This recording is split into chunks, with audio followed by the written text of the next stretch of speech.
পথ চলতে চলতে কখনো যদি দেখা হয়, মুখটা ফিরিয়ে নেব। কারণ অতীত নয়, জীবনকে এগিয়ে নিয়ে যেতে হয় সব সময় বর্তমানের সাথে।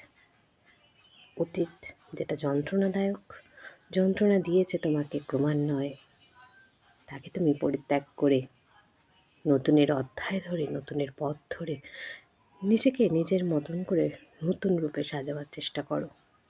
কারণ যে তোমার ছিল না, সেটা ক্ষণিকের জন্য এসেছিল তোমার জীবনে, কিছু সময়ের জন্য অপেক্ষার অবসান ঘটেছে, তাই সে তার নিজের কাজ মিটিয়ে, নিজের স্বার্থ মিটিয়ে চলে গেছে। সুতরাং ভুল পথে পা না বাড়িয়ে সঠিক পথে পা বেরোনোই যথেষ্ট বুদ্ধিমানের কাজ। কারণ সঠিক বেঠিকের মাপকাঠিতে আমরা যখন বেঠিক মানুষের হাতটা ধরি বা বেঠিক মানুষের সঙ্গে জীবনটা কাটাই, বেঠিক মানুষের সঙ্গে কথা বলে নিজের সময়টাকে নষ্ট করি, নিজের মন খারাপ করি, নিজের যন্ত্রণাগুলো শেয়ার করতে চাই, তখন তুমি কিছু পাবে না। পাবে কেবল তাদের থেকে কটূক্তি, খারাপ ব্যবহার, আহা উহু করে তোমাকে নানান কথা বলবে।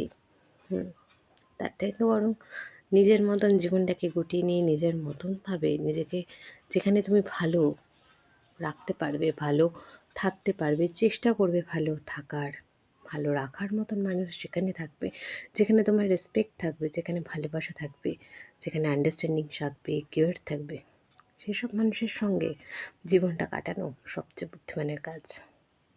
দুষ্টু গোয়ালের থেকে শূন্য গোয়াল অনেক ভালো।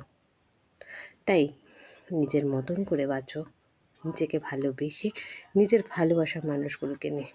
অতীতকে ভুলে যাও। কিছু কিছু সময় সব প্রশ্নের উত্তর দিতে নেই, কিছু কিছু অপমানের জবাবও দিতে নেই, চুপ করে যেতে হয়।